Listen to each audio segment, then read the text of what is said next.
강남의 최고급 한정식 식당 안은 묵직한 정막과 값비싼 향 냄새로 가득 차 있었다. 화려한 자개가 박힌 커다란 원목 테이블 위로는 정갈하게 썰린 전복과 잣가루가 뿌려진 육회가 놓여 있었지만 그 방 안에서 온전히 식사를 즐기는 사람은 아무도 없었다. 오늘 자리는 이 집안의 둘째 아들인 태진이 미국 유학 시절 만난 약혼녀 유리를 가족들에게 정식으로 소개하는 자리였다. 유리는 대대로 법조계에 몸담은 뼈대 있는 집안의 막내딸이자 명문대 박사 과정을 밟고 있는 재원이었다. 시어머니 숙자는 유리가 방에 들어설 때부터 입가에 걸린 미소를 한 번도 거두지 않았다. 평소 깐깐하고 날카롭던 숙자의 눈매는 유리의 화려한 학벌과 배경 앞에서는 한없이 부드럽게 휘어졌다. 반면 맏며느리 수진의 자리는 테이블의 가장 끝 주방과 연결된 문 바로 앞이었다. 그녀는 6년 전 이 집안에 들어온 이후부터 단 한 번도 가족들의 중심에 앉아본 적이 없었다. 시아버지 종수가 세운 무역회사가 번창하면서 집안의 사회적 지위는 높아졌지만 고졸 출신인 수지는 언제나 이 화려한 가문의 격을 떨어뜨리는 존재로 취급받았다. 수지는 조용히 자리에서 일어나 빈 접시를 치우고 새로운 요리를 상 위에 올렸다. 굽이 낮은 구두를 신고 바닥을 걷는 그녀의 발걸음은 소리 하나 내지 않을 만큼 익숙하고 조심스러웠다. 숙자는 유리의 손을 다정하게 겹쳐 잡으며 칭찬을 아끼지 않았다. 유리가 학위를 마치면 대학 교수로 임용될 예정이라는 말이 나오자 숙자의 목소리에는 숨길 수 없는 우월감이 배어나왔다. 우리 태진이가 사람 보는 눈은 참 정확하다며 칭찬을 늘어놓던 숙자의 시선이 빈 찻잔을 거두고 있던 수진에게로 향했다. 그 순간 부드럽던 숙자의 눈동자에 서늘한 경멸이 스쳤다. 숙자는 테이블 위에 놓인 차가운 얼음물 잔을 집어들었다. 그리고 수진이 그녀의 곁으로 다가와 몸을 숙이는 찰나 숙자의 손이 묘하게 미끄러지며 물잔이 기울어졌다. 차가운 얼음과 물이 수진의 단정한 베이지색 실크 치맛자락 위로 사정없이 쏟아져 내렸다. 얼음 조각이 바닥으로 흩어지며 둔탁한 소리를 냈고 얇은 실크는 순식간에 짙은 색으로 젖어 들어갔다. 살갗에 닿는 차가운 감각에 수진의 어깨가 작게 움찔했지만 그녀는 어떤 소리도 내지 않았다. 방 안의 공기가 일순간 얼어붙었다. 숙자는 전혀 미안하지 않은 얼굴로 입술 끝을 살짝 끌어올리며 서늘하게 말했다. 수진아, 조심해야지. 비싼 옷을 입혀놔도 몸가짐이 그 모양이니 칠칠치 못하다는 소리를 듣는 거다. 배운 게 부족하면 눈치라도 빨라야 집안에 폐를 끼치지 않지 않겠니? 그것은 단순한 실수가 아니었다. 처음 보는 예비 동서 앞에서 맏며느리인 수진의 처지가 어떤 것인지 이 집안에서 학벌 없는 인간이 어떻게 다루어지는지를 명확하게 보여주기 위한 고의적인 모욕이었다. 수진은 젖어버린 치맛자락을 양손으로 가만히 틀어쥐었다. 수치심이 발끝부터 정수리까지 뜨겁게 기어 올랐지만 그녀는 입술을 꽉 깨문 채 고개를 숙였다. 죄송하다는 말이 습관처럼 입 밖으로 흘러나왔다. 그녀의 남편 도현은 바로 맞은편에 앉아 있었지만 아내의 굴욕을 보고도 시선을 창밖으로 돌려버렸다.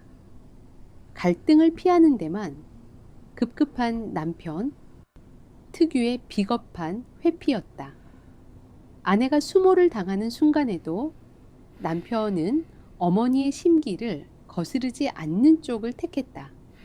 태진은 아예 흥미롭다는 듯 턱을 괜 채 상황을 구경하고 있었고 유리는 당황한 척 눈을 동그랗게 떴지만 굳이 수진을 도와주려 자리에서 일어나지는 않았다. 유리의 눈빛 속에는 동정이 아니라 자신과는 평생 섞일 일 없는 하류층을 바라보는 묘한 우월감이 깃들어 있었다. 수지는 젖은 옷을 닦아내지도 못한 채 묵묵히 바닥에 떨어진 얼음 조각들을 주워 담았다. 손끝이 차갑게 얼어붙는 것 같았지만 가슴속에 고이는 서러움에 비하면 아무것도 아니었다. 6년. 가족을 살리기 위해 명문대 합격증을 포기하고 생업에 뛰어들었던 그녀의 희생은 이 집안에서 한낱 무식한 자의 변명으로 치부될 뿐이었다. 그날 늦은 밤 시계서에 숨막히는 일정이 모두 끝나고 집안은 깊은 침묵에 잠겼다. 수지는 젖은 옷을 갈아입지도 못한 채 시아버지의 서재를 정리하고 있었다. 내일은 회사의 창립 30주년 기념식이자 해외 대형 바이어와의 수천억대 계약이 체결되는 중요한 날이었다. 서재 테이블 위에는 이번 행사의 총괄을 맡은 태진이 흩어놓고 간 영문 계약서, 초안과 번역본들이 어지럽게 널려 있었다. 미국 유학파 출신임을 자랑하는 태진은 자신이 직접 이 계약의 모든 실무를 완벽하게 검토했다고 가족들 앞에서 호언장담했었다. 수지는 한숨을 깊게 내쉬며 흩어진 종이들을 주워 가지런히 모았다. 그런데 문서를 서류철에 끼워 넣으려던 순간 수진의 시선이 영문 계약서의 특정 페이지에 멈춰 섰다. 어린 시절 무역업을 하던 아버지를 따라다니며 실전에서 익혔던 영어와 거래 감각이 그녀의 머릿속을 빠르게 스치고 지나갔다. 수진의 눈동자가 흔들리기 시작했다. 그녀는 믿을 수 없다는 듯 번역본과 영문 원본을 번갈아 가며 읽어 내려갔다. 단순한 오타가 아니었다. 책임을 규정하는 핵심 조항에 뉘앙스가 완전히 잘못 번역되어 있었고 납품 단위를 표기하는 기준마저 톤과 킬로그램이 뒤바뀌어 있었다. 이대로 서명이 이루어진다면 회사는 계약과 동시에 수십억 원의 위약금을 고스란히 떠안아야 하는 치명적인 독소 조항이었다. 전문가들이 검토하고 태진이 최종 확인했다는 문서의 실체는 참혹할 만큼 엉망이었다. 수진의 심장 박동이 서서히 빨라졌다. 그녀의 손끝이 문서의 모서리를 강하게 쥐었다. 종이가 구겨지는 소리만이 조용한 서재에 낮게 울려 퍼졌다. 지금 당장 이 사실을 알리지 않으면 내일 회사는 돌이킬 수 없는 타격을 입게 된다. 하지만 자신처럼 멸시받는 고졸 며느리의 말을 그 오만한 시어머니와 유학파 시동생이 과연 믿어줄 것인가? 어두운 서재 한가운데 선수진의 눈빛이 차갑게 가라앉았다.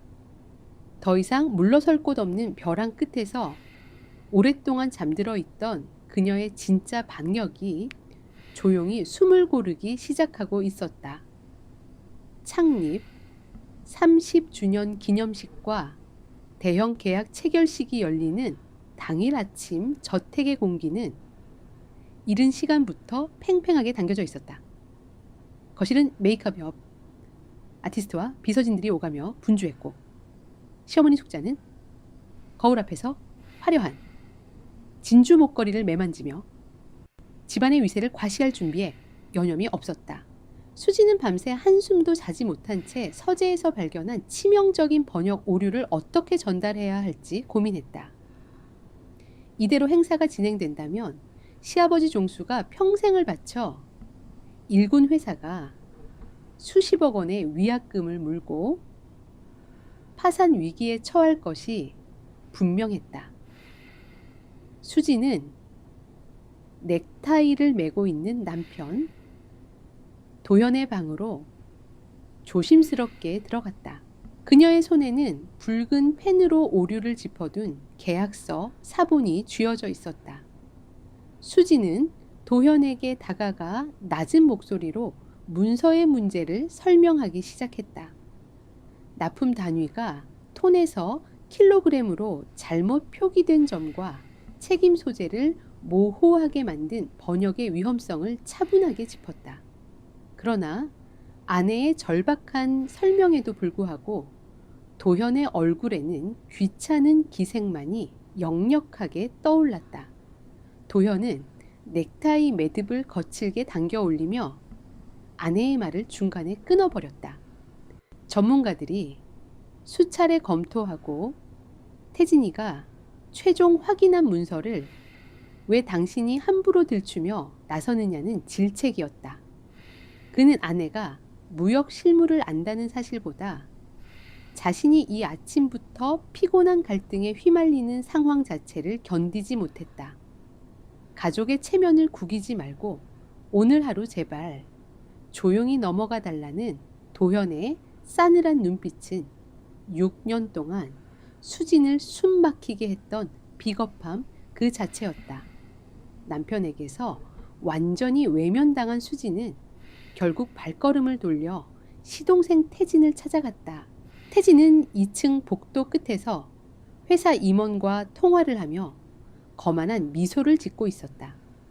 통화가 끝나기를 기다린 수진은 조심스럽게 그에게 다가가 서류를 내밀었다.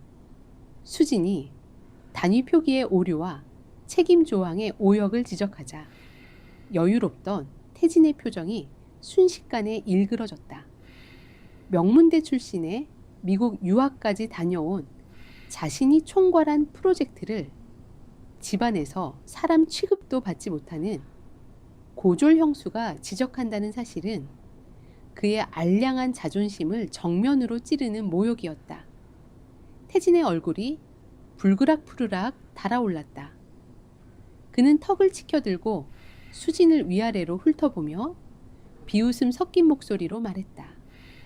형수님이 알파벳 몇 개 읽을 줄 안다고 해서 국제 계약의 흐름을 이해할 수 있는 줄 아느냐는 날 선조롱이 복도에 울려 퍼졌다. 수지는 물러서지 않고 계약서의 치명적인 결과를 다시 한번 논리적으로 설명하려 했다. 하지만 그 순간 이성을 잃은 태진이 쥐고 있던 서류 뭉치를 수진의 얼굴을 향해 신경질적으로 흩뿌렸다. 두꺼운 서류 다발이 허공을 가르며 날카로운 마찰음을 냈고 이내 수십 장의 종이들이 차가운 대리석 바닥 위로 무력하게 쏟아져 내렸다. 종이 모서리에 스친 수진의 뺨에 옅은 붉은 자국이 피어올랐다. 수진의 눈동자가 흔들렸지만 태진은 조금의 미안함도 없이 넥타이를 거칠게 고쳐 매며 쏘아붙였다. 집안일에나 신경 쓰라며 다시는 자신의 업무에 간섭하지 말라는 그의 목소리에는 깊은 멸시가 묻어 있었다. 그 소란을 듣고 침실에서 걸어 나온 시어머니 숙자가 싸늘한 시선으로 바닥에 흩어진 서류와 수진을 번갈아 보았다. 숙자는 전후 사정을 묻지도 않은 채 곧바로 작은 아들의 편에 섰다. 그녀는 바닥에 떨어진 종이들을 짓밟고 다가가 수진을 향해 서리빨 같은 명령을 내렸다. 감히 집안의 기둥이 될 태진의 앞길에 재를 뿌리려 하느냐며 분노한 숙자는 오늘 같은 중대한 날 수진이 사람들 눈에 띄는 것조차 불쾌하다고 선언했다. 귀빈들이 모이는 메인 연회장에는 얼씬도 하지 말고 호텔 구석에 외투 보관소와 답례품 창고에만 처박혀 있으라는 일방적인 통보였다. 그것은 맏며느리인 수진의 존재를 회사의 가장 밑바닥으로 격화시켜 가려버리겠다는 악의적인 징벌이었다. 수진은 입술을 꽉 깨물고 바닥에 흩어진 종이들을 천천히 주워 담았다. 뺨의 따가움보다 눈앞으로 다가온 파국을 막지 못한다는 무력감이 그녀의 가슴을 더 무겁게 짓눌렀다. 몇 시간 뒤 서울 시내 최고급 특급 호텔의 대연 회장은 화려한 샹들리에 빛과 몰려든 취재진으로 북적였다. 정재계 인사들과 해외 거래처 대표들이 끊임없이 레드카펫을 밟고 입장했고, 종수와 태진은 그들의 중심에서 화려한 조명을 받으며 여유로운 미소를 짓고 있었다. 화려한 드레스를 입은 숙자와 유리는 귀빈석을 돌며 가문의 우월함을 한껏 뽐냈다. 반면 수진의 자리는 연 회장의 화려함이 전혀 닿지 않는 어둡고 좁은 뒤편이었다. 그녀는 손님들이 맡기고 간 무거운 코트들을 번호표에 맞춰 정리하고 수백 개의 답례품 상자를 일일이 옮기며 묵묵히 몸을 움직였다. 시댁 식구들의 철저한 통제 아래 그녀는 오늘 행사에서 존재하지 않는 투명 인간이나 다름없었다. 하지만 수진의 머릿속은 온통 서재에서 보았던 계약서의 문구들로 가득 차 있었다. 화려한 무대 위에서 카운트다운을 시작한 시한폭탄의 째깍거림이 그녀의 귓게만 선명하게 들리는 듯 했다. 시간이 흐르고 본식 개막이 1시간 앞으로 다가온 시점이었다. 외투를 정리하던 수진의 등 뒤로 무정이를 든 호텔 직원의 다급한 발걸음 소리가 복도를 울렸다. 직원의 무정이 너머로 상황실의 혼비백산한 목소리가 흘러나왔다. 오늘 행사의 핵심이자 해외 바이어와의 모든 협상을 전담하기로 했던 수석 통역사가 연쇄 추돌 사고에 휘말려 현장에 올 수 없다는 치명적인 보고였다. 심지어 바이어 측 대표인 리처드 일행이 예정보다 일찍 호텔 정문에 도착해 이미 엘리베이터에 탑승했다는 소식까지 이어졌다. 수진의 손이 코트 옷걸이를 쥔 채 그대로 굳어버렸다. 대형 계약을 앞두고 언어와 실무를 조율할 유일한 연결고리가 끊어져 버린 것이다. 연 회장 바깥의 공기가 순식간에 공포와 혼란으로 뒤바뀌는 것을 느끼며 수진의 눈동자에 날카로운 이체가 번지기 시작했다. 그녀는 손에 쥐고 있던 VIP의 코트를 조용히 선반 위에 내려놓았다. 철저하게 가려져 있던 그녀의 시간이 마침내 무대 위로 올라갈 준비를 마친 순간이었다. 화려한 샹들리에가 눈부시게 빛나는 연 회장 밖은 귀빈들의 환담으로 여전히 평온했지만 무대 뒤편에 VIP 대기실은 순식간에 아수라장으로 변했다. 통역사의 부재를 알리는 비보가 전해진 직후 대기실 안의 공기는 살얼음판처럼 차갑게 얼어붙었다. 행사 총괄을 맡았던 시동생 태진은 창백하게 질린 얼굴로 넥타이를 거칠게 풀어헤치며 끊임없이 어딘가로 전화를 돌렸다. 그의 손끝은 미세하게 떨리고 있었다. 하지만 주말 오후 당장 수천억 원대 무역 협상에 치열한 맥락을 감당할 최고급 통역사를 섭외하는 것은 불가능에 가까운 일이었다. 시어머니 숙자는 사색이 된 얼굴로 며느리 유리의 팔을 신경질적으로 꽉 쥐었다. 눈앞의 계약이 무너지는 것보다 바깥 연 회장에 앉아있는 명문대 동문들과 언론의 카메라 앞에서 집안의 체면이 처참하게 짓밟힐 것을 더 두려워하는 모습이었다. 남편 도현은 사태를 해결할 의지조차 없이 불안한 눈빛으로 바닥만 내려다보고 있었다. 태진은 다급한 마음에 영어를 조금 할 줄 안다는 해외 영업부의 평사원 한 명을 급히 대기실로 밀어 넣었다. 이윽고 육중한 대기실 문이 열리고 해외 바이어 측 대표인 리처드와 그의 수행원들이 안으로 들어섰다. 리처드는 날카롭고 빈틈없는 눈빛으로 실내를 빠르게 훑어보았다. 가벼운 환담조차 생략한 그는 소파에 앉자마자 서류 가방을 열고 계약의 핵심 조건을 묻는 실무적인 질문을 강경한 어조로 쏟아냈다.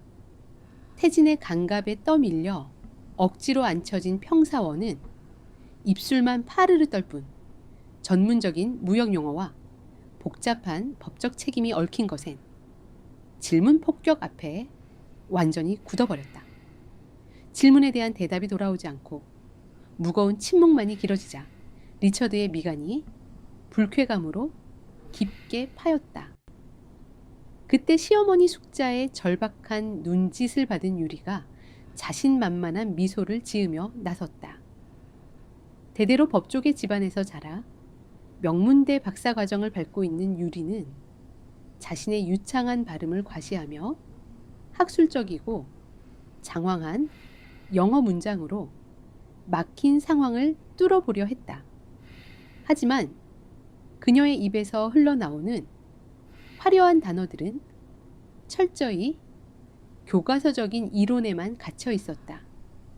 피말리는 협상 테이블에서 요구되는 치열한 실무적 맥락과는 완전히 동떨어진 언어였다. 유리가 선적 조건과 위약금 분담을 뜻하는 무역 전문 용어를 일상적인 단어로 잘못 직역하여 길게 설명하는 순간 리처드의 표정은 돌이킬 수 없을 만큼 차갑게 식어버렸다. 리처드는 유리의 말이 끝나기도 전에 손을 들어 대화를 매몰차게 잘라냈다. 그는 탁자 위에 펼쳐두었던 서류철을 거칠게 덮으며 무거운 마찰음을 냈다. 리처드는 통역조차 제대로 준비하지 못하고 실무에 철저히 무지한 엉뚱한 사람들을 내세워 자신의 귀중한 시간을 낭비하게 만든 한국 측의 아마추어 같은 태도에 극심한 실망감을 표출했다. 그는 옆에 앉은 수행원에게 고개를 저어 보이며 이대로는 더 이상의 협상이 무의미하다는 뜻을 분명히 밝혔다.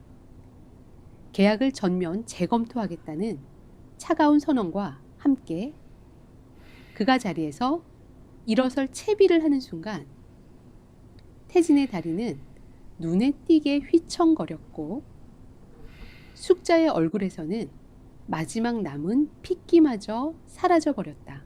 가문의 자랑이라던 그 잘난 학벌과 유학파라는 간판들이 실전의 거대한 위기 앞에서는 한낱 얄팍한 종이장처럼 무너져 내리고 있었다. 수십 년간 쌓아온 회사의 명운과 집안의 자존심이 완전히 바닥으로 곤두박질치기 직전이었다.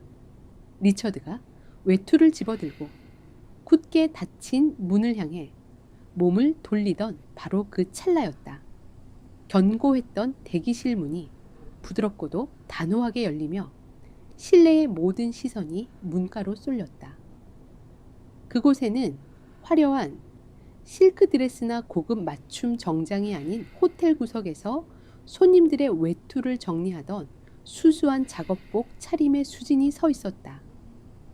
등줄기를 꼿꼿하게 세운 수진은 당황으로 흉하게 일그러진 시댁 식구들의 경각스러운 시선을 가볍게 무시한 채 리처드를 향해 흔들림 없는 걸음을 옮겼다. 태진이 막말을 내뱉으며 그녀를 제지하려 손을 뻗었지만 수진은 그보다 한 발 빨랐다.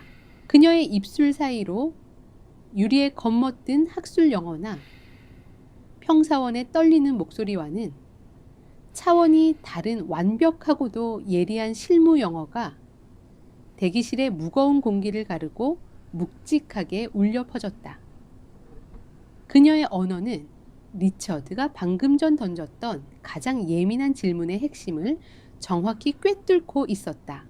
굳게 닫히고 있던 수천억 원짜리 거래의 문을 강제로 열어젖히는 방역의 서막이었다. 무거운 침묵이 흐르던 VIP, VIP, 대기실 안수진의 낮고 단호한 영어 문장이 리처드의 발걸음을 그 자리에 멈춰 세웠다. 그녀가 내뱉은 문장은 단순히 화려한 발음이 아니었다. 그것은 조금 전 유리가 장황하게 늘어놓다 실패했던 선적 지연에 따른 위약금 분담 비율과 납품기일의 법적 책임 소재를 정확히 짚어낸 실무 협상의 핵심이었다. 리처드의 날카로운 눈매가 천천히 수진을 향해 돌아갔다. 허름한 작업용 재킷을 걸친 그녀의 겉모습과 방금 쏟아낸 고도의 전문적인 비즈니스 언어 사이의 이질감에 리처드는 흥미롭다는 듯 눈썹을 치켜 올렸다. 반면 시어머니 숙자는 경악으로 일그러진 얼굴을 숨기지 못했다. 숙자는 입술을 파르르 떨며 자리에서 벌떡 일어났고 하이힐 굽이 대리석 바닥을 거칠게 긁는 소리가 대기실에 울렸다. 숙자는 수진의 팔뚝을 부서져라 움켜쥐며 이를 악물었다. 오늘 같은 귀빈들 앞에서 감히 집안을 망신시키려 든다며 지금 당장 밖으로 나가라는 숙자의 목소리는 분노로 거칠게 떨리고 있었다. 그녀의 눈빛은 며느리를 당장이라도 갈기갈기 찢어밟힐 듯 사리를 담고 있었다. 남편 도현은 여전히 소파에 앉은 채 아내의 돌발 행동에 사색이 되어 고개만 저을 뿐 자리에서 일어날 용기조차 내지 못했다. 태진 역시 불그락푸르락 달아오른 얼굴로 수진을 밀어내려 다가왔다. 하지만 수진은 시어머니의 억센 소나귀를 차갑게 쳐다본 뒤 단 한 번의 강한 힘으로 자신의 팔을 거두어 들였다. 숙자의 손이 허공에서 무력하게 튕겨나갔다. 어머니, 이 문을 열고 나가면 아버님의 회사는 내일 아침 부도를 맞을 겁니다. 수진의 한국어는 별인 칼날처럼 서늘했고 흔들림이 없었다. 그녀는 더 이상 시댁 식구들의 체면과 폭력 앞에 고개를 숙이던 6년 전의 무력한 고졸 며느리가 아니었다. 수지는 곧바로 리처드를 향해 고개를 돌렸다. 그녀는 리처드가 방금 제기했던 지불 보증의 모호한 부분에 대해 한국 측의 원래 의도를 명확하게 재구성하여 설명하기 시작했다. 통역사가 해야 할 단순한 언어 전달을 넘어 상대의 불안을 잠재우고 엉킨 협상에 실타래를 푸는 실무 책임자의 태도였다. 어린 시절부터 아버지를 따라 무역항과 협상 테이블을 누비며 몸으로 부딪혀 익힌 날카로운 감각이 억눌려 있던 긴 시간을 뚫고 완벽하게 되살아나고 있었다. 리처드는 수진의 설명을 귀에 깊게 듣더니 코트 자락을 다시 고쳐 입고는 굳게 다물었던 입술을 열었다. 그는 수진의 눈을 똑바로 응시하며 더 깊고 복잡한 조건부 조항들에 대해 예리한 질문을 연달아 던졌다. 태진과 유리는 그 질문의 절반조차 알아듣지 못한 채 당황한 기색이 역력했지만 수지는 단 1초의 망설임도 없이 정확한 수치와 무역 관행을 근거로 대답을 이어갔다. 두 사람 사이에 오가는 밀도 높은 대화는 대기실 안에 다른 모든 사람을 완벽하게 소외시켰다. 명문대 박사 과정이라는 간판을 자랑하던 유리도 미국 유학파 출신 총괄 책임자인 태진도 이 숨 막히는 실무의 현장에서는 그저 방해되는 구경꾼으로 전락해버렸다. 시아버지 종수는 굳은 표정으로 이 비현실적인 광경을 지켜보고 있었다. 그가 평생을 바친 회사의 명운이 자신이 사람 취급조차 하지 않았던 맏며느리의 입술 끝에 매달려 있다는 사실은 그에게 거대한 충격이었다. 약 15분간의 치열한 문답이 끝난 뒤 리처드의 경직되었던 턱선이 부드럽게 풀렸다. 그는 수진의 전문성에 깊은 만족감을 표하며 다시 소파에 자리를 잡고 앉았다. 그는 수진을 향해 손을 뻗어 빈자리를 권했다. 하지만 태진이 다급하게 끼어들었다. 형수는 이 회사의 정식 직원이 아니며 공식적인 권한이 없으므로 자신이 다시 협상을 주도하겠다는 억지스러운 영어 문장을 더듬거리며 내뱉었다. 태진의 비굴한 웃음과 형편없는 실력 앞에 리처드의 표정이 순식간에 일그러졌다. 리처드는 태진의 말을 차갑게 끊어냈다. 그는 한국 측에 그 누구와도 더 이상 무의미한 대화를 섞지 않겠다는 강경한 뜻을 밝혔다. 그리고 옆에 선 수행원에게 손짓하며 단 하나의 절대적인 조건을 내걸었다. 방금 전까지 이 방에서 유일하게 상황을 이해하고 전문적인 대안을 제시한 저 여성 수진이 앞으로 모든 대화의 유일한 창구가 되어야만 계약서에 서명하겠다는 선언이었다. 만약 그녀를 협상 테이블에서 배제한다면 자신은 이 즉시 호텔을 떠나 거래를 전면 백지화하겠다는 최후 통첩이 무겁게 떨어졌다. 리처드의 손가락이 정확히 수진을 가리키고 있었다. 대기실 안에 모든 공기가 멈춘 듯 했다. 숙자는 분노와 수치심으로 입술을 짓씹어 피가 맺혔고 도연은 믿을 수 없다는 듯 아내를 멍하니 바라보았다. 태진은 무너져 내리는 알량한 자존심에 주먹을 쥐고 파르르 떨었다. 수지는 그들의 굴욕적인 침묵을 뒤로 한 채 천천히 리처드의 맞은편 의자로 다가가 앉았다. 낡은 작업복을 입고 있었지만 그녀의 등은 그 방 안에 누구보다 곧고 기품이 넘쳤다. 바닥에 납작 엎드려 밟혀야 했던 그녀의 그림자가 이제 이 화려하고 오만한 가문을 완전히 발밑에 두기 시작한 것이다. 최고급 호텔의 대연회장 한가운데 수십 명의 기자재 셔터 세례를 뒤로 한 채 양측의 핵심 임원진이 직사각형의 긴 마호가니 테이블을 마주하고 앉았다. 행사의 백미인 본계약 서명식을 앞둔 마지막 조율의 자리였다.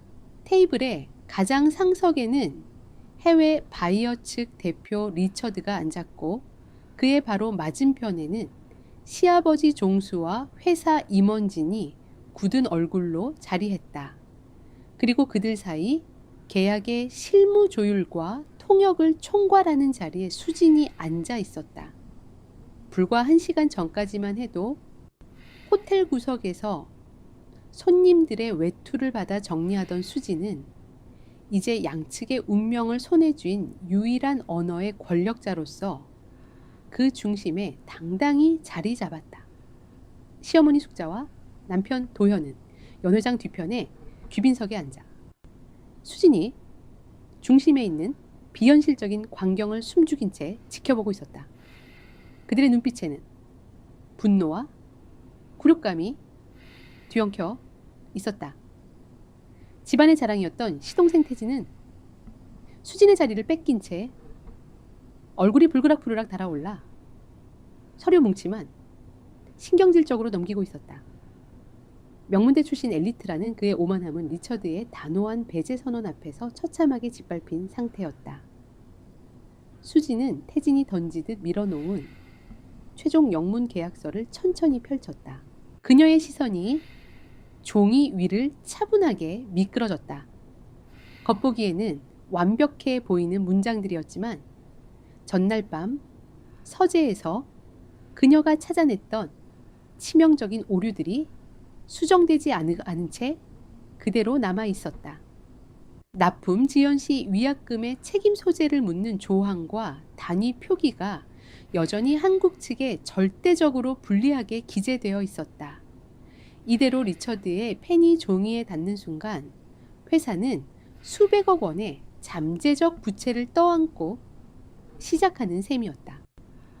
수진의 손끝이 계약서의 5번째 페이지에서 멈춰섰다.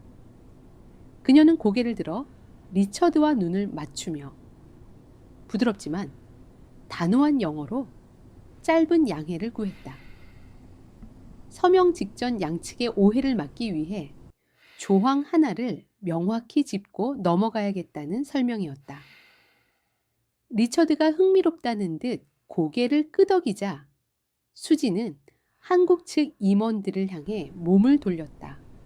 그리고 종수와 태진을 똑바로 응시하며 서늘한 한국어로 뱉어냈다. 이 계약서에 5항 3번 조항에 심각한 번역 오류가 존재하며 이를 지금 당장 수정하지 않으면 회사는 돌이킬 수 없는 법적 책임을 지게 될 것이라는 직언이었다. 연 회장의 공기가 일순간 얼어붙었다. 수진의 또렷한 목소리는 넓은 공간을 가로질러 귀빈석까지 닿았다. 종수의 미간이 깊게 패였고 임원들은 웅성거리기 시작했다. 자신의 치부가 수백 명의 눈앞에서 폭로될 위기에 처하자 이성을 잃은 태진이 자리에서 거칠게 일어났다. 의자가 바닥을 긁으며 불쾌한 소리를 냈고 그는 핏대가 선 목소리로 수진을 향해 고함을 질렀다. 어디 감히 고졸 주제에 세계적인 로펌이 검토한 문서에 토를 다느냐며 이것은 집안의 행사를 고의로 망치려는 앙심에 찬 짓이라고 몰아붙였다. 태진은 삿대질까지 해가며 수진을 협상 테이블에서 당장 끌어내리라 소리쳤다. 그의 천박한 흥분은 귀빈석에 앉아있던 숙자의 분노에 불을 지폈다. 며느리에게 공개적으로 모욕을 당했다는 사실에 이성을 상실한 숙자는 귀빈석에서 박차고 일어났다. 그녀는 하이힐 굽이 부러질 듯 거친 발걸음으로 협상 테이블을 향해 성큼성큼 다가갔다. 화려한 드레스를 휘날리며 다가온 숙자는 모든 시선이 집중된 그 자리에서 수진을 향해 손을 높이 치켜들었다. 6년 동안 수진을 억눌러 왔던 고분고분하지 않은 아랫사람을 징벌하려는 폭력적인 몸짓이었다. 시어머니의 억센 소나귀가 허공을 가르며 수진의 뺨을 향해 사정없이 떨어져 내렸다. 하지만 매번 고개를 숙이며 뺨을 내어주던 수진은 더 이상 그곳에 없었다. 수진은 날아오는 숙자의 손목을 공중에서 단단히 틀어쥐었다. 수진의 굳은 살 박인 작은 손에 꽉 잡힌 숙자의 팔목은 허공에서 옴짝달싹하지 못했다. 예기치 못한 방역에 숙자의 눈동자가 경악으로 커졌고 입술이 파르르 떨렸다. 어머니 이 자리는 가족의 화풀이를 받아내는 안방이 아닙니다. 수진의 낮고 차가운 목소리는 숙자의 귓전을 매섭게 때렸다. 수진은 숙자의 손목을 쥔 채 그녀의 눈빛 속 깊숙한 곳에 또아리를 틀고 있던 허영심과 폭력성을 직면했다. 수진은 움켜쥐었던 손목을 매몰차게 뿌리쳤다. 뒤로 크게 휘청거린 숙자는 하마터면 바닥에 주저앉을 뻔한 수모를 겪으며 얼굴이 백지장처럼 하얗게 질렸다. 수진은 더 이상 시댁 식구들의 발악에 흔들리지 않았다. 그녀는 침착하게 서류를 다시 집어들고 펜으로 붉은 줄을 그어 문제의 조항을 정확하게 가리켰다. 그리고 한국어와 영어를 자유자재로 넘나들며 태진이 번역한 단위 표기 오류와 책임 조항의 오역이 나을 파국을 전문적이고 논리적인 근거로 조목조목 해체해 나갔다. 수진의 명확하고 날카로운 해설 앞에서 태진의 변명은 한없이 초라해졌다. 유리가 나서서 어려운 법률 용어로 남편의 체면을 세워주려 했지만 실무 경험이 전무한 그녀의 항변은 수진의 예리한 반박 앞에서 순식간에 논리를 잃고 무너져 내렸다. 리처드는 그제야 상황의 본질을 정확히 파악했다. 그는 눈앞에 펼쳐진 한국 측의 오만하고 무능한 민낯의 싸늘한 조소를 보냈다. 리처드는 협상 테이블 위에 놓여 있던 최종 서명자의 명단을 집어들었다. 그는 만년필을 꺼내어 한국 측 프로젝트 총괄 책임자로 기재되어 있던 태진의 이름을 굵고 진하게 두 줄로 그어버렸다. 종이가 찢어질 듯 날카로운 펜촉의 움직임이 연 회장의 정막을 갈랐다. 이 계약을 살리고 싶다면 저 여성의 이름을 프로젝트 책임자로 올리라는 리처드의 단호한 선언이었다. 그의 조건은 타협의 여지가 없는 최후 통첩이었다. 태진은 눈앞이 캄캄해지는 절망감에 주먹을 꽉 쥐고 부들부들 떨었고 숙자는 치욕스러움에 고개를 떨궜다. 그리고 수진의 시선은 마침내 협상 테이블 끝에서 식은땀을 흘리며 침묵하고 있는 남편 도현을 향했다. 6년의 억압을 뚫고 이 재판은 완전히 뒤집히고 있었다. 넓은 대연 회장의 공기는 얼음물처럼 차가웠고 귀빈들의 웅성거림은 잦아들 줄 몰랐다. 리처드가 만년필로 태진의 이름을 굵게 그어버린 그 순간 시어머니 숙자의 얼굴은 수치심과 충격으로 흉하게 일그러졌다. 평생을 오만하게 군림해왔던 그녀의 세계가 며느리의 손끝에서 무참히 박살나고 있었다. 분노에 이성을 잃은 숙자는 테이블 끝에서 수진을 향해 돌진했다. 다이아몬드 반지가 번쩍이는 그녀의 억센 손이 허공을 가르며 수진의 뺨을 향해 사정없이 날아들었다. 평소 같았다면 수진은 눈을 질끈 감고 그 모욕적인 손찌검을 묵묵히 받아냈을 것이다. 그러나 이번에는 달랐다. 수진의 눈빛은 서늘하게 가라앉아 있었다. 그녀는 날아오는 숙자의 손목을 공중에서 단단히 틀어쥐었다. 단 한 치의 물러섬도 없는 수진의 굳은 살 박인 작은 손에 꽉 잡힌 숙자의 팔목은 허공에서 옴짝달싹하지 못했다. 예기치 못한 강한 반항에 숙자의 눈동자가 경악으로 커졌고 붉게 칠해진 입술이 파르르 떨렸다. 숙자는 억지로 손을 빼내려 발버둥 쳤지만 6년 동안 억눌려왔던 수진의 악력은 생각보다 훨씬 더 단단하고 차가웠다. 어머니, 이 자리는 가족의 화풀이를 받아내는 안방이 아닙니다. 수진의 낮고 단호한 목소리는 숙자의 귓전을 매섭게 때렸다.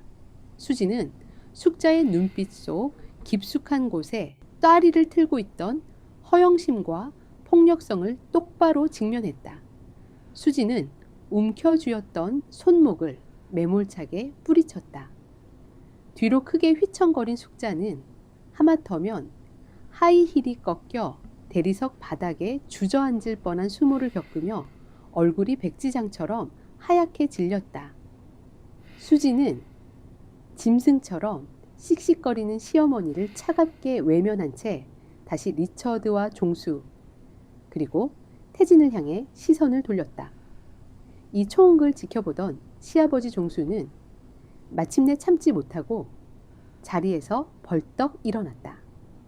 평생을 권위적으로 살아온 그는 주먹으로 테이블을 강하게 내리치며 짐승처럼 울부짖는 아내와 사색이 된 둘째 아들 태진을 향해 당장 입을 다물라고 벼락같이 호통을 쳤다.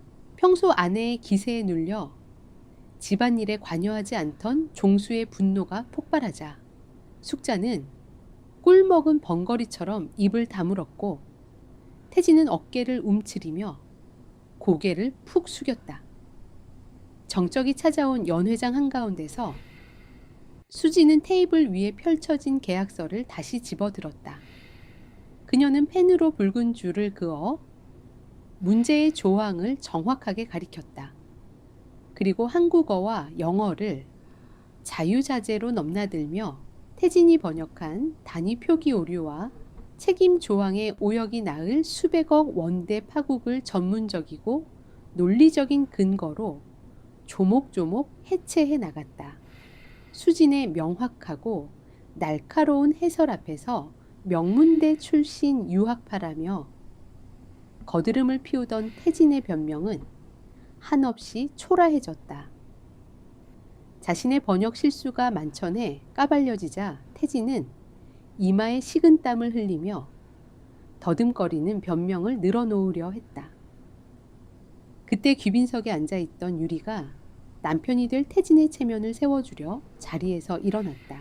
대대로 법조계 집안에서 자라 명문대 박사 과정을 밟고 있는 그녀는 어려운 학술적 법률 용어를 섞어가며 태진의 오역이 해석의 차이일 뿐이라고 억지를 부리기 시작했다. 하지만 실무 경험이 전무한 유리의 얄팍한 항변은 수진의 예리한 반박 앞에서 순식간에 논리를 잃고 무너져 내렸다. 수진은 유리가 방패막이로 내세운 법률 조항이 국제무역의 실정 관행에서는 어떻게 기만적으로 쓰이는지 과거의 실제 판례까지 들먹이며 산산조각냈다. 유리의 오만한 미소는 완전히 굳어버렸고 그녀는 더 이상 어떤 반박도 하지 못한 채 얼굴을 붉히며 자리에 털썩 주저앉았다. 지식인의 우월감으로 무장했던 그녀의 알량한 자존심이 고졸 며느리의 실전 감각 앞에 철저히 난도질당한 순간이었다. 리처드는 그제야 상황의 본질을 정확히 파악했다. 그는 턱을 매만지며 눈앞에 펼쳐진 한국 측에 오만하고 무능한 민낯의 싸늘한 조소를 보냈다. 리처드는 협상 테이블 위에 놓여있던 최종 서명자의 명단을 집어들었다. 그는 만년필을 꺼내어 자신이 조금 전 굵고 진하게 두 줄로 그어버렸던 태진의 이름, 바로 옆 빈 공간에 또렷한 글씨를 적어 내려갔다. 이 계약을 살리고 싶다면 저 여성의 이름을 프로젝트 책임자로 올리라는 리처드의 단호한 선언은 타협의 여지가 없는 절대적인 조건이었다. 태진은 눈앞이 캄캄해지는 절망감에 주먹을 꽉 쥐고 부들부들 떨었고 숙자는 치욕스러움에 파들파들 떨리는 손으로 가슴을 부여잡았다. 종수는 굳은 표정으로 고개를 끄덕이며 리처드의 조건을 수락할 수밖에 없었다. 그리고 수진의 시선은 마침내 협상 테이블 끝에서 식은땀을 흘리며 아내를 외면하고 있는 비겁한 남편 도현을 향했다. 6년의 지독한 억압을 뚫고 이제 이 썩어빠진 집안의 권력 구도는 완전히 뒤집히고 있었다. 수진의 낡은 작업복 위로 연 회장의 눈부신 조명이 쏟아져 내렸다. 그녀의 방역은 이제 막 시작되었을 뿐이었다. 대연 회장의 눈부신 샹들리에 아래 마침내 수천억 원 규모의 대형 계약 서명식이 거행되었다. 하지만 그 화려한 무대 위에서 스포트라이트를 한 몸에 받고 있는 사람은 식에서 자랑해 마지 않던 명문대 출신 시동생 태진이 아니었다. 행사 내내 호텔 구석에서 귀빈들의 외투를 받아내고 답례품 상자를 나르던 수진이었다. 수수한 남색 작업복 재킷을 걸친 그녀는 세계적인 무역 회사의 대표 리처드와 나란히 서서 굳건한 악수를 나누고 있었다. 수십 대의 카메라 플래시가 일제히 터지며 연 회장을 대낮처럼 밝혔고 객석을 가득 메운 정재계 인사들과 해외 거래처 대표들의 뜨거운 박수갈채가 쏟아졌다. 수진의 입계는 과장되지 않은 단단하고 여유로운 미소가 번져 있었다. 그것은 6년이라는 긴 시간 동안 시댁의 모욕과 멸시 속에서 숨죽여 지내온 한 여자가 마침내 자신의 진짜 가치를 세상 앞에 증명해낸 순간의 표정이었다. 반면 무대 아래 귀빈석의 풍경은 참담함 그 자체였다. 시어머니 숙자는 방금 전까지 자신이 아랫사람 부리듯 하대하던 고졸 며느리가 무대의 중심에 서 있는 광경을 참아 똑바로 쳐다보지 못했다. 숙자의 화려한 진주 목걸이가 미세하게 떨리고 있었고 핏기 가신 얼굴은 굴욕감으로 일그러져 있었다.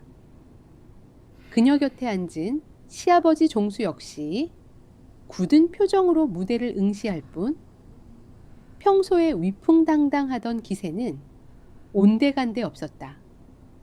가장 비참한 것은 태진과 유리였다. 자신이 당연히 서야 할 자리라고 믿었던 영광의 무대를 형수에게 빼앗긴 태진은 넥타이를 신경질적으로 끌어내리며 분노와 수치심에 부들부들 떨고 있었다. 그의 명문대 졸업장과 미국 유학이라는 타이틀은 수진의 완벽한 실무 능력 앞에서 휴지 조각이나 다름없이 전락해버렸다. 화려한 학벌을 뽐내며 수진을 은근히 무시했던 유리 또한 주변 귀빈들이 수진의 능력을 찬양하며 수군거리는 소리에 얼굴을 들지 못하고 고개만 푹 숙이고 있었다. 서명식이 성공적으로 끝나고 이어진 리셉션 파티 분위기는 이전과는 완전히 달랐다. 불과 몇 시간 전까지만 해도 수진을 투명, 인간 취급하며 태진과 유리에게만 아부를 떨던 사교계 부인들과 회사 임원들이 이제는 앞다투어 수진의 주변으로 몰려들기 시작했다. 그들은 샴페인 잔을 들고 수진에게 다가가 칭찬을 아끼지 않았다. 어쩜 저렇게 영어 실력이 출중하냐며 위기 상황에서 회사를 구해낸 결단력이 대단하다는 찬사가 연회장 곳곳에서 울려 퍼졌다. 심지어 몇몇 임원들은 수진에게 정식으로 명함을 건네며 앞으로 회사의 핵심 프로젝트를 맡아달라는 노골적인 구애까지 서슴지 않았다. 숙자는 멀찍이 떨어진 원탁에 앉아 이 모든 광경을 지켜보며 속이 타들어가는 듯한 모멸감을 느꼈다. 평생을 격과 수준을 운운하며 며느리를 짓밟아 왔건만 정작 가장 중요한 순간에 가문의 체면을 살려낸 것은 자신이 그토록 무시했던 고졸 며느리였다. 숙자의 꽉 쥔 주먹이 드레스 자락을 구기며 부들부들 떨렸다. 그때 리셉션장 구석에서 눈치를 살피던 남편 도연이 헛기침을 하며 수진에게 슬그머니 다가왔다. 아내의 능력을 철저히 외면하고 방관했던 그는 이제 상황이 완전히 역전되자 어떻게든 콩고물을 주워 먹으려는 비겁한 속내를 감추지 못했다. 도연은 굽신거리는 미소를 띠며 수진의 곁에 선 리처드와 임원들에게 아내를 치켜쓰는 낯간지러운 칭찬을 늘어놓기 시작했다. 마치 자신이 아내의 든든한 조력자라도 되는 양 행세하려는 얄팍한 수작이었다. 하지만 수진은 도연의 가증스러운 미소를 차갑게 외면했다. 그녀는 도연과 눈조차 마주치지 않은 채 옆에 있던 해외 바이어에게 유창한 영어로 사업 관련 질문을 던지며 남편의 존재를 철저히 지워버렸다. 수백 명의 하객 앞에서 남편에게 투명 인간 취급을 당하는 굴욕은 도현이 지난 6년간 수진에게 안겨주었던 무관심과 회피에 대한 가장 우아하고 잔인한 복수였다. 머쓱해진 도현은 얼굴이 붉게 달아오른 채 도망치듯 자리를 뜰 수밖에 없었다. 리셉션의 열기가 절정에 달하고 귀빈들이 삼삼오오 흩어질 무렵 숙자는 더 이상 치솟는 분노를 참지 못하고 자리에서 박차고 일어났다. 그녀는 매서운 눈초리로 수진을 노려보더니 턱짓으로 연회장 구석에 후미진 여성 화장실 쪽을 가리켰다. 시어머니의 부름에 수지는 표정 변화 없이 천천히 걸음을 옮겼다. 인적이 끊긴 화장실 안으로 들어서자마자 숙자는 억눌러 왔던 광기를 폭발시켰다. 어디서 감히 천박한 핏줄이 나대며 집안을 웃음거리로 만드냐며 숙자의 앙칼진 목소리가 타일 벽에 부딪혀 날카롭게 울렸다. 그녀는 화장실 세면대 위에 놓여있던 차가운 물 한 잔을 집어들었다. 오늘 하루 종일 겪은 굴욕을 갚아주기 위해 며느리의 수수한 작업복 위로 모멸감이라는 이름의 물을 끼얹으려는 악의적인 손놀림이었다. 숙자의 팔이 뒤로 젖혀지는 순간 수진의 차가운 눈동자가 매섭게 빛났다. 방역의 무대는 아직 끝나지 않았다. 대연회장의 화려한 음악 소리가 아득하게 들려오는 후미진 화장실. 안 시어머니 숙자의 얼굴은 억눌렀던 분노로 기괴하게 일그러져 있었다. 그녀의 눈빛은 자신보다 한참 아랫사람이라고 여겼던 며느리에게 공개적으로 망신을 당했다는 수치심에 완전히 이성을 잃은 상태였다. 숙자는 세면대 옆에 놓여있던 유리잔을 획 낚아챘다. 그 안에는 누군가 마시다 남긴 차가운 얼음물이 절반쯤 담겨 있었다. 오늘 아침 한정식 집에서 며느리의 실크 치마를 더럽히며 통쾌한 우월감을 느꼈던 것처럼 이번에도 저 건방진 고졸 며느리의 수수한 작업복과 그 알량한 자존심 위로 모멸감을 끼얹어 주려는 악의적인 손놀림이었다. 어디서 근본 없는 핏줄이 감히 내 집안을 능멸하려 드느냐는 숙자의 표독스러운 저주가 타일벽을 때렸다. 그녀의 손목이 매섭게 꺾이며 잔 안의 차가운 물이 수진의 얼굴을 향해 매섭게 날아들려는 찰나였다. 하지만 수진은 6년 전처럼 고개를 숙이거나 어깨를 움츠리지 않았다. 오히려 그녀의 눈동자는 얼음장처럼 차갑게 빛났다. 수진은 날아오는 물줄기를 피하지 않은 채 세면대 구석에 장식되어 있던 크고 묵직한 크리스털 화병의 목을 단숨에 쥐어잡았다. 그리고 숙자의 손에서 채 물이 쏟아지기도 전에 수진의 팔이 반원형을 그리며 매섭게 허공을 갈랐다. 화병 안에 가득 차 있던 차가운 물과 꺾인 백합 꽃잎들이 숙자의 화려한 명품 실크 드레스와 공들여 올린 머리 위로 사정없이 쏟아져 내렸다. 엄청난 양의 물벼락을 정통으로 뒤집어 쓴 숙자의 몸이 뻣뻣하게 굳어버렸다.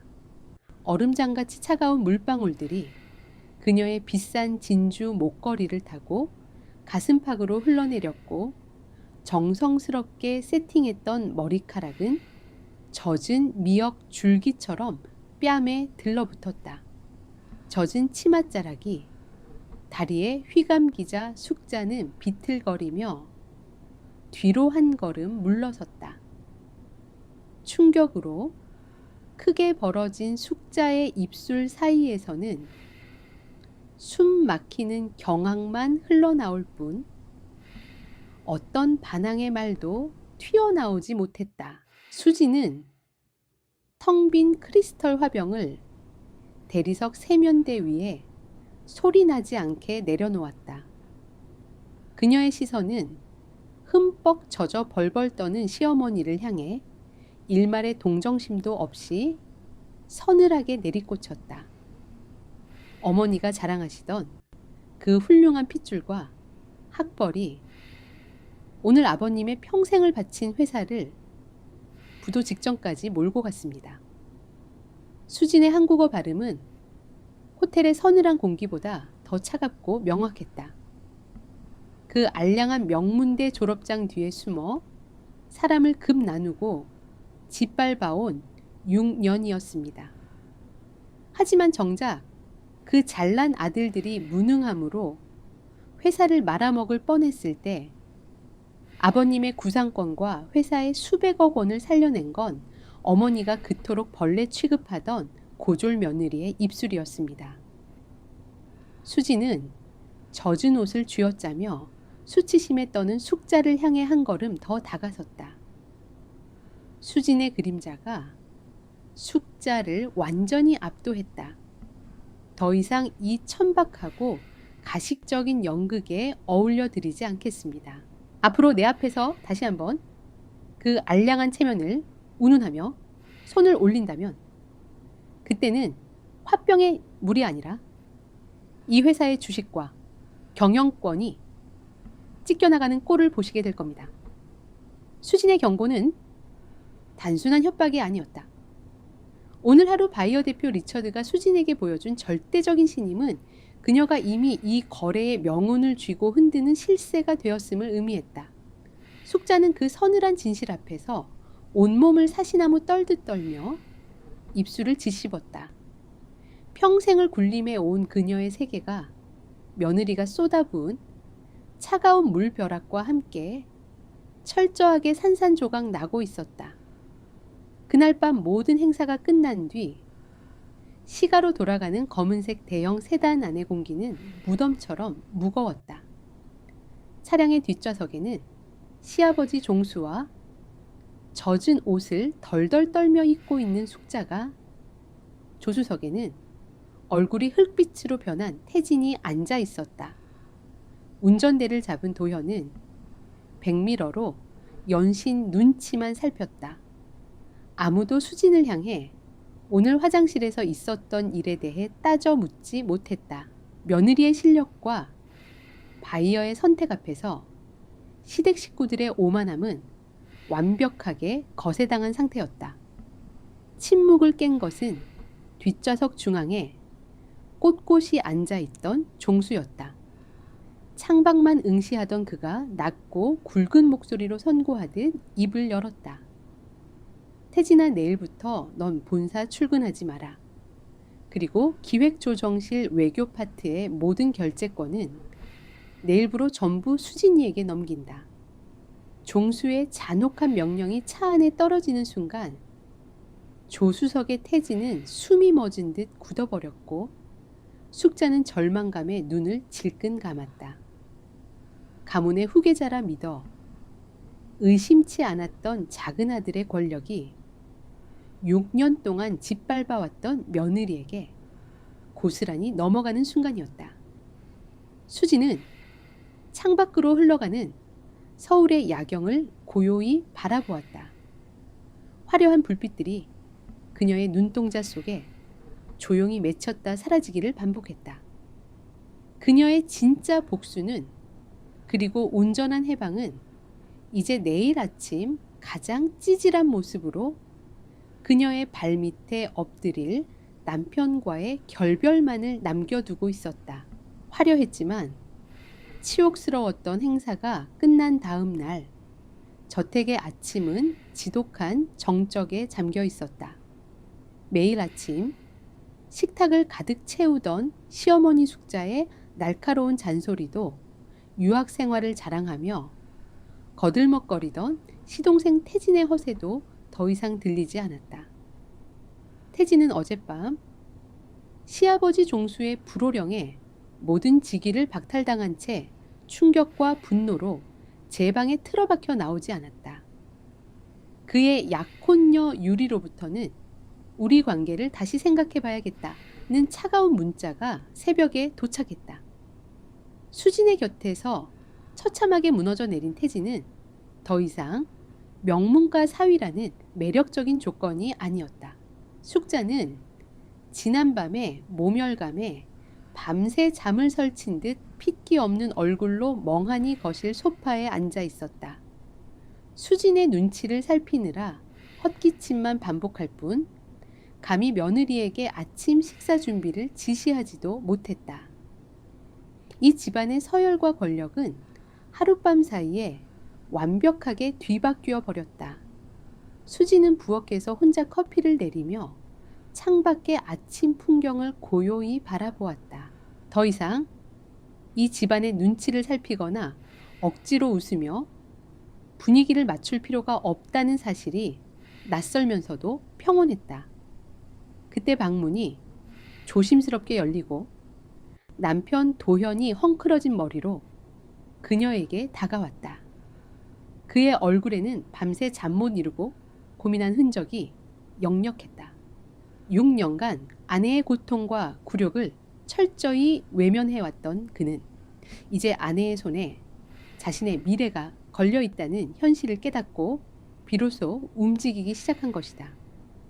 도현은 수진의 맞은편 의자에 힘없이 주저앉았다. 그는 떨리는 손으로 식탁을 더듬다가 결국 참지 못하고 자리에서 일어나 수진의 발치에 무릎을 꿇었다. 수진아, 내가 다 잘못했어. 도현의 목소리는 갈라져 있었고 붉게 충혈된 그의 눈에서는 후회의 눈물이 뚝뚝 떨어지기 시작했다.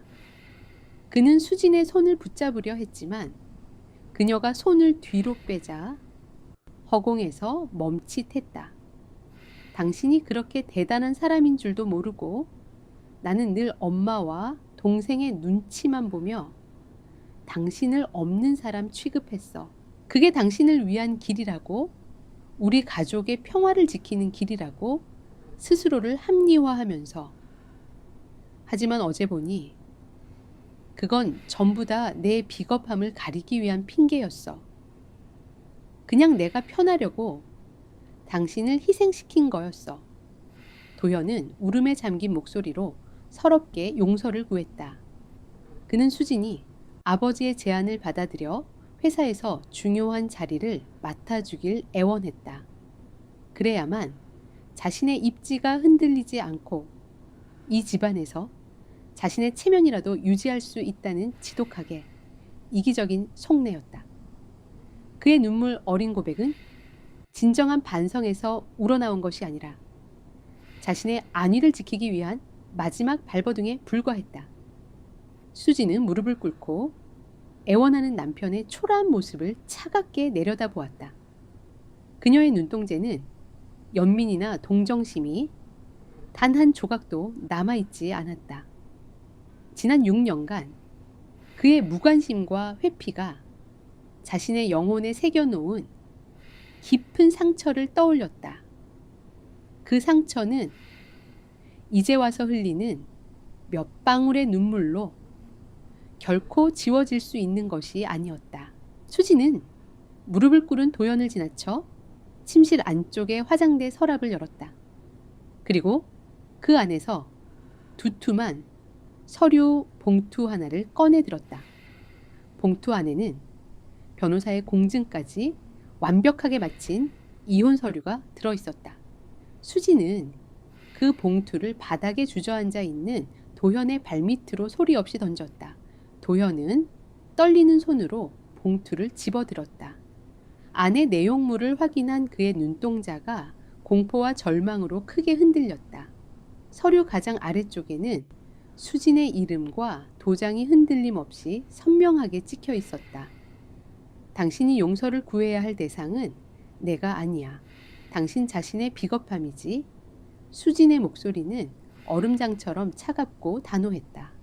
나는 더 이상 당신의 방패막이나 체면치레용 인형으로 살아갈 생각이 없어. 수진은 작은 여행 가방 하나를 끌고 침실을 나섰다. 그녀가 거실을 가로질러 현관으로 향하는 동안 숙자와 종수 그리고 문틈으로 엿보던 태진까지 누구 하나 그녀를 막아서지 못했다. 수진이 6년간 갇혀 살았던 이 거대한 저택의 육중한 현관문이 마침내 그녀의 등 뒤에서 열렸다. 바깥에서 쏟아져 들어온 눈부신 아침 햇살이 그녀가 앞으로 걸어나갈 자유로운 길을 환하게 비추고 있었다. 수진의 입가에 6년 만에 처음으로 온전한 해방의 미소가 피어올랐다. 그녀는 뒤도 돌아보지 않고 자신을 올가매던 모든 굴레를 끊어내고 새로운 세상으로 첫 발을 내디뎠다. 한 달이라는 시간이 흘렀다. 계절은 어느덧 깊은 가을로 접어들어 차가운 바람이 호텔 정원의 마른 잎들을 어지럽게 흩뿌리고 있었다. 수지는 더 이상 이 저택의 어두운 구석에서 코트를 정리하던 며느리가 아니었다.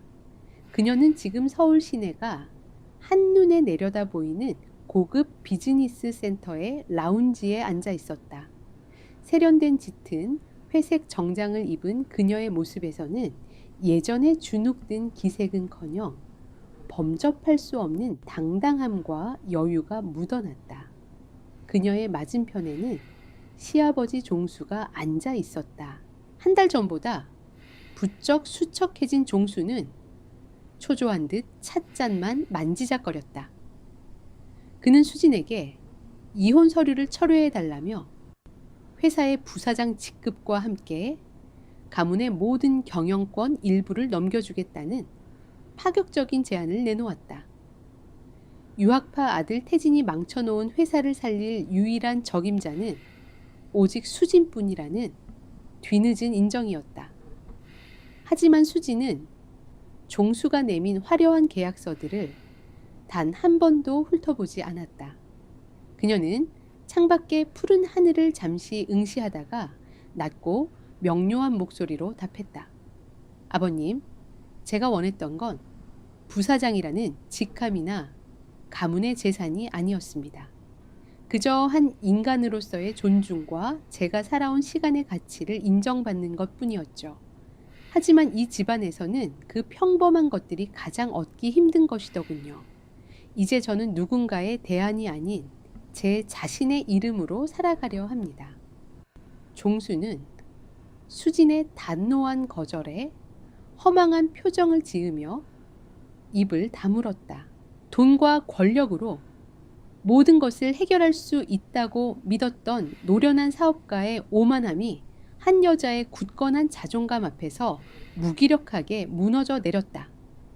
수지는 정중하게 목례를 한 뒤 미련 없이 자리에서 일어났다.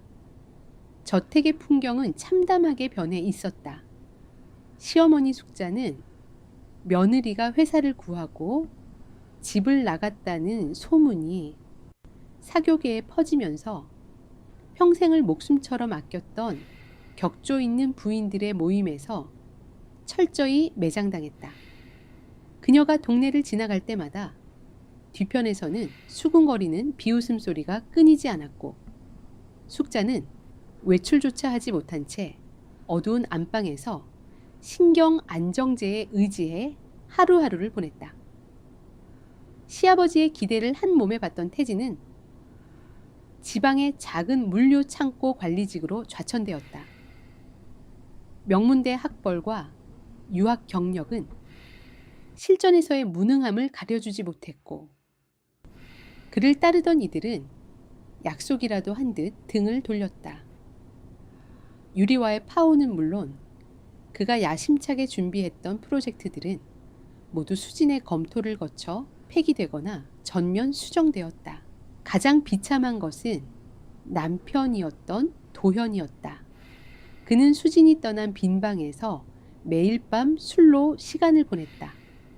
수진의 빈자리가 이토록 클 줄 몰랐던 그는 뒤늦게 그녀에게 수십 통의 메시지를 보냈지만 단 한 통의 답장도 받지 못했다. 비겁함으로 일관했던 대가는 지독한 고독과 후회뿐이었다. 일주일 뒤 인천국제공항의 출국장. 수지는 가벼운 여행 가방 하나만을 곁에 둔 채 출국 게이트 앞에 서 있었다. 그녀의 손에는 리처드가 보낸 정식 임용 계약서가 들려 있었다. 리처드는 그녀의 전문성과 결단력에 반해 본사의 아시아 퍼시픽 프로젝트 총괄 디렉터 자리를 제안했다. 그것은 학벌이라는 장벽을 뛰어넘어 오직 실력만으로 쟁취한 온전한 그녀의 자리였다. 수지는 비행기 탑승을 알리는 안내 방송이 울려 퍼지자 천천히 발걸음을 옮겼다.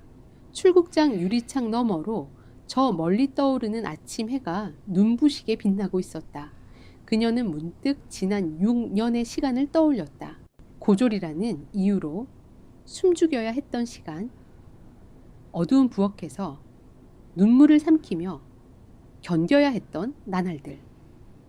하지만 그 고통의 시간조차 자신을 단단하게 만드는 걸음이 되었음을 그녀는 이제 알고 있었다.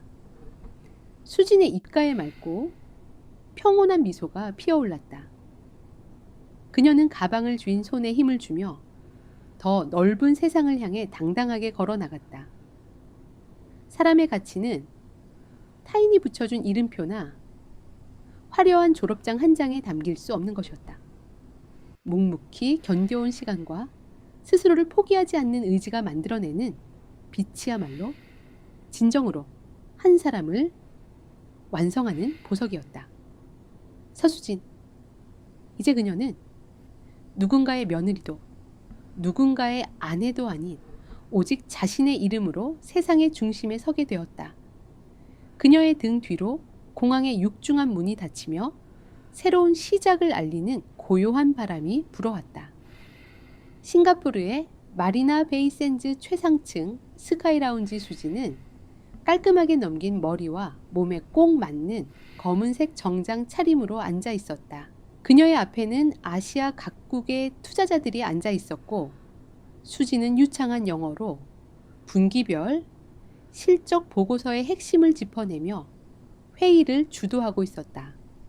6영안의 서름과 멸시를 딛고 일어선 그녀의 눈빛에는 그 어떤 망설임도 없이 자신감과 통찰력만이 가득했다. 회의가 성공적으로 마무리되고 축하의 의미로 샴페인 잔이 오가던 그때였다. 수진의 개인 휴대전화가 조용히 진동했다. 화면에 떠오른 이름은 그녀의 인생에서 완전히 지워버렸다고 생각했던 도현이었다. 수지는 잠시 미간을 찌푸렸지만 이내 무표정한 얼굴로 통화 버튼을 눌렀다. 수화기 너머로 들려온 전 남편의 목소리는 절망과 다급함으로 심하게 갈라져 있었다. 수진 씨, 아버지가 쓰러지셨어요. 회의 도중 뇌출혈로 쓰러지셨는데 상태가 위중하답니다. 도연의 목소리에는 일말의 연기나 과장이 섞여 있지 않았다. 하지만 수진의 마음은 굳게 닫힌 강철문처럼 그 어떤 동요도 일으키지 않았다. 그녀에게 종수는 더 이상 시아버지가 아니었다. 자신의 인생을 6년간 갉아먹었던 가문의 수장. 그 이상도 이하도 아니었다. 제가 해드릴 수 있는 일이 없네요. 수지는 냉정하게 전화를 끊으려 했다. 하지만 수화기 너머로 도연의 처절한 애원이 이어졌다. 제발 한 번만 돌아와줘. 아버지가 마지막으로 당신 이름을 불렀어. 회사가 지금 아수라장이야. 당신이 없으면 모든 게 무너져. 제발 내가 무릎이라도 꿇을게. 수지는 전화를 끊고 잠시 눈을 감았다. 돌아갈 이유가 없었다. 그녀는 이미 이 지긋지긋한 굴레에서 완벽하게 벗어났다. 하지만 마음 한구석 아주 깊은 곳에서 가느다란 실 하나가 여전히 과거에 매달려 있음을 느꼈다. 그것은 미련이나 연민이 아니었다.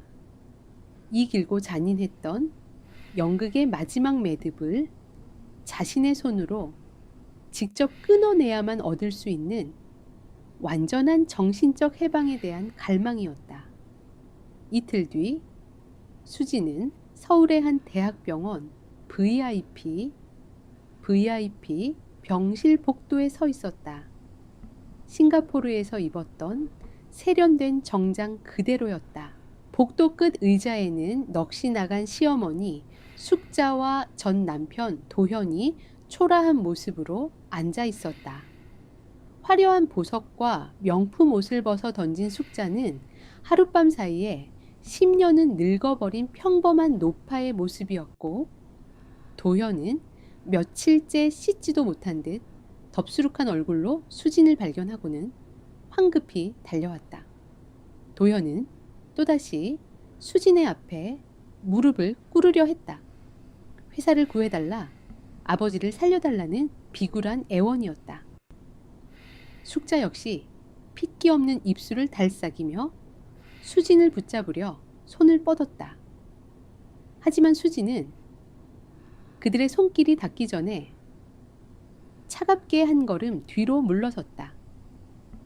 저는 당신들을 구하러 온 게 아닙니다. 수진의 목소리는 병원의 소독약 냄새처럼 차갑고 건조했다. 그녀는 더 이상 초라하게 무너진 두 사람에게 시선조차 주지 않았다. 그녀의 목표는 오직 단 하나, 이 모든 비극의 시작이자 끝인 남자와의 마지막 대면뿐이었다. 수지는 주저없이 중환자실의 육중한 문고리를 잡았다. 문이 열리는 순간 그녀의 등 뒤로 도현의 절박한 울음소리가 희미하게 멀어져 갔다. 중환자실 내부는 각종 의료기기가 내는 단조로운 기계음과 희미한 약품 냄새로 가득했다. 침대 위에는 한때 호랑이처럼 재계를 호령하던 시아버지 종수가 앙상한 모습으로 누워 있었다. 그의 머리에는 수술 자국이 선명했고 온몸에는 복잡한 생명 유지 장치들이 연결되어 있었다.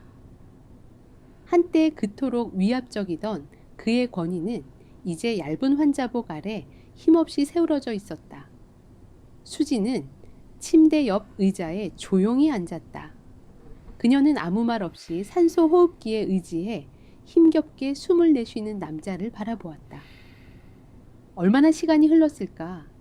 종수의 눈꺼풀이 미세하게 떨리더니 천천히 열렸다. 흐릿했던 그의 시선이 수진의 얼굴에 닿는 순간 잠시 놀란 듯 멈추었다. 왔구나. 종수의 목소리는 기계음을 뚫고 나올 만큼 희미했지만 그 안에는 더 이상 오만함이 남아있지 않았다. 그는 손을 들어 산소 호흡기를 잠시 떼어내고는 갈라진 목소리로 물었다. 내가 어디서부터 잘못된 거였을까? 그것은 며느리에게 던지는 질문이 아니었다. 평생을 승리자로 살아온 한 남자가 자신의 인생 전체를 걸고 던지는 마지막 질문이었다. 수지는 기다렸다는 듯 차분하고 흔들림 없는 목소리로 대답했다. 아버님은 단 한 번의 사업적 실수를 하신 게 아닙니다. 평생에 걸쳐 단 하나의 인적 자원 투자에 실패하셨습니다. 수진의 언어는 날카로운 메스처럼 종수의 인생의 환부를 정확히 도려내고 있었다. 아버님은 졸업장이라는 종이의 가치는 믿으셨지만 그 종이를 손에 쥐지 못한 사람의 시간과 경험의 가치는 끝까지 불신하셨습니다. 아드님들의 화려한 간판 뒤에 숨은 무능함과 오만함을 애써 외면하셨고 가족을 자산이나 부채로 계산하셨을 뿐 한 인간으로 존중하지 않으셨습니다. 수진의 목소리는 담담했지만 그 안에는 6년간의 시간이 응축된 서늘한 진실의 무게가 실려 있었다. 회사를 무너뜨릴 뻔한 것은 시장의 변화나 경쟁사가 아니었습니다. 아버님이 평생을 바쳐 쌓아 올린 그릇된 신념, 바로 그것이었습니다. 종수는 수진의 냉정한 분석을 끝까지 들었다. 그는 반박하지 않았다. 오히려 깊은 한숨과 함께 눈을 감았다. 모든 것을 잃고 죽음의 문턱에 서서야 그는 비로소 자신이 무엇을 놓쳤는지 깨달은 것이다. 종수는 다시 힘겹게 눈을 떴다. 그는 수진을 향해 희미하지만 분명한 목소리로 말했다. 내가 틀렸다, 아가. 아니, 서수진 씨, 당신 말이 전부 맞았어. 아가에서 서수진 씨로 바뀐 그 호칭의 변화, 그것은 종수가 평생의 오만을 내려놓고 그녀를 한 명의 동등한 인격체로 인정한 최초이자 마지막 순간이었다. 수지는 그 사과를 듣고 조용히 고개를 끄덕였다. 그녀의 표정에는 승리감이나 통쾌함이 아닌 모든 것을 끝냈다는 깊은 평온함이 감돌았다. 수지는 자리에서 일어나며 마지막 말을 건넸다.